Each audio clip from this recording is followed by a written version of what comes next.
Oke, let's talk about love and manifestation atau manifesting cinta, manifestasikan cinta.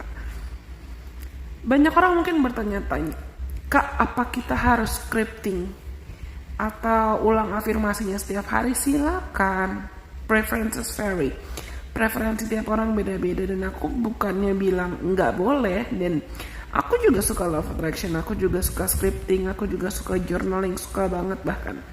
Tapi ketika kita ingin manifestasikan cinta, entah itu hubungan yang lebih sehat secara romantis atau secara platonik, pertama-tama yang perlu kita lakukan ada satu kunci yang aku rasa dan aku yakin banyak orang kesulitan untuk melakukan ini, dan itu adalah mengampuni atau melepaskan. Pengampunan, memaafkan. Memaafkan orang yang pernah menyakiti kita dan memaafkan versi diri kita di masa lalu yang mungkin kita pernah ngerasa diri kita pernah terluka, pernah dikecewakan, pernah disakiti. Walaupun mungkin kita ngerasa orang yang menyakiti kita gak pantas untuk kita maafkan atau gak pantas untuk kita ampuni. Tapi hati-hati.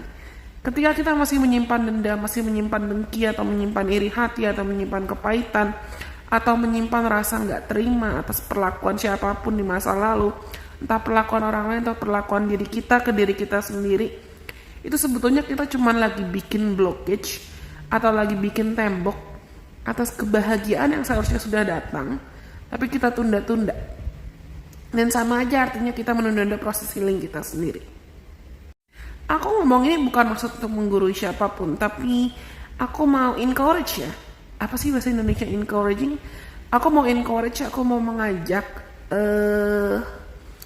kita semua untuk paham kalau misalnya ketika kita belajar untuk mengampuni, entah itu mengampuni orang lain atau mengampuni diri kita sendiri, sebetulnya itu bukan proses yang kita lakukan untuk memaksakan diri harus kembali berhubungan atau berinteraksi dengan orang yang pernah menyakiti kita, atau kembali ke siklus atau pola hidup negatif di masa lalu yang pernah menyakiti kita.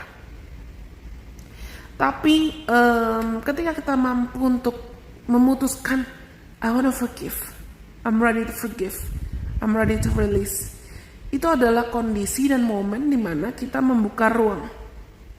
Kita membuka ruang dan kita mengizinkan diri kita untuk percaya kalau aku sudah mau bebas dari luka dan trauma masa lalu.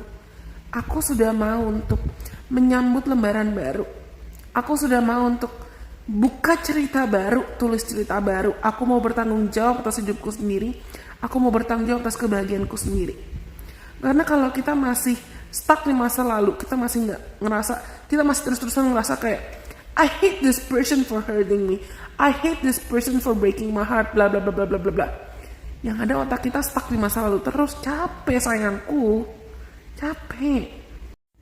Dan ujungnya bukannya kita narik cinta, malah kita narik pelajaran yang berulang-ulang sampai kita berani untuk belajar.